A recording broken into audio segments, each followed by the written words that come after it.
Welcome back to the Gavel. It was a busy week in the House of Representatives. Lawmakers debated several motions and bills. Now, one of the rather interesting motions was on the manner, speed and time by which the president should form his cabinet. A bill seeking for timely composition of the cabinet by any president who has duly won his elections and has taken the oath of office passed through second reading this week in the House of Representatives. The bill is seeking to set a timeline of 8 weeks for the president to form his cabinet, and that upon announcement of nominees, portfolios should also be known before they are sent to the Senate for screening. Clause 5.1 of the bill prescribes that within a period of 3 months after President takes oath of office, he must inaugurate his cabinet.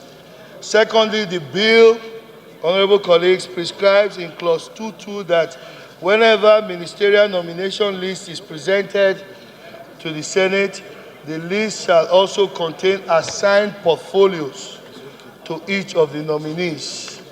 The essence of this is to afford the Senate the opportunity to screen and assess each nominee in the cognate area where the nominee will serve. In a bid to aid government's efforts at diversifying the Nigerian economy, the House of Representatives has urged the executive to provide incentives and farm inputs for cocoa farmers to enable them increase the quality of the agricultural produce. In a motion that was adopted by lawmakers, the House also urged the National Agency for Food and Drugs Administration and Control, NAFDAC, to ensure that cocoa products are properly processed to meet global standards before they are exported. Aware that federal government efforts to diversify the economy through exportation of non-oil products may be realized through production and processing of cocoa and other agricultural products. Observe that in terms of earnings or foreign exchange, no other single agricultural commodity has surpassed cocoa. The House of Representatives also passed a motion urging the executive to stop the operations of all the refineries in the country due to the huge debts being incurred, despite the fact that they are barely functioning. The motion pointed out that the inability of the refineries to serve local consumption is responsible for the country's dependence on imported refined products and resultant fuel scarcity across the country. The House has also called for the issue of privatization of the refineries to be revisited and urgently considered. The House is aware that the absence of functional refineries in Nigeria to serve local consumption is responsible for the dependence of imported refined products. Hence, the regular fuel scarcity crisis in the country, which is causing untold hardship to Nigerians. The House is convinced that there is an urgent need for NNPC to discontinue the operations of the refineries to avoid incurring further losses to the nation. During the week, the House of Representatives Committee on Customs and Excise met with the Comptroller General and officers of the Nigeria Customs Service. According to the Deputy Chairman of the committee, who presided over the session, despite the presence of a chairman, James Abiodun Falike, the meeting was to brainstorm on how to move the service forward.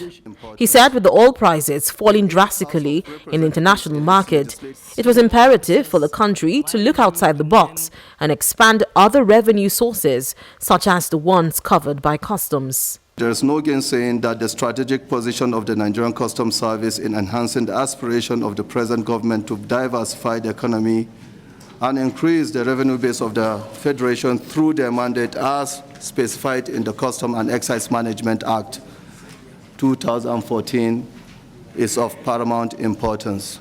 The Comptroller General of the Nigeria Customs Service, Colonel Hamid Ali, took the chance to outline some of the challenges confronting the service. The customs boss also said most of his officers in patrol use the same places as office and residences, which he said was unacceptable, stressing the need for training and retraining of customs officials because the service is guided by many laws. In the course of these 3 months, I also felt it was necessary for me to start the process of what the mandate that Mr. President gave to me, and that is restructuring Nigerian Customs Service, reforming Nigerian Customs Service, and by the grace of God, raise the revenue level of Nigerian Customs Service.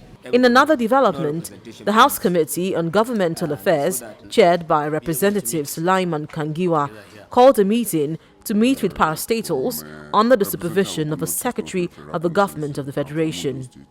Even though some of the parastatals were present and the Permanent Secretary on General Service was present, the committee decided to put off the meeting in the absence of the Secretary of the Government of the Federation. We expect him to show good example to us, from us, so that the rest will come up.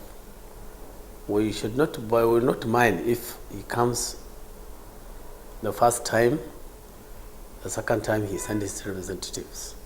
But having been the first time for his representatives is unacceptable. Now, this is where we draw the curtains on this week's edition of The Gavel. If you have any views on any of the issues discussed, do email us on thegavel@channelstv.com. Thank you for staying with us and see you again next week.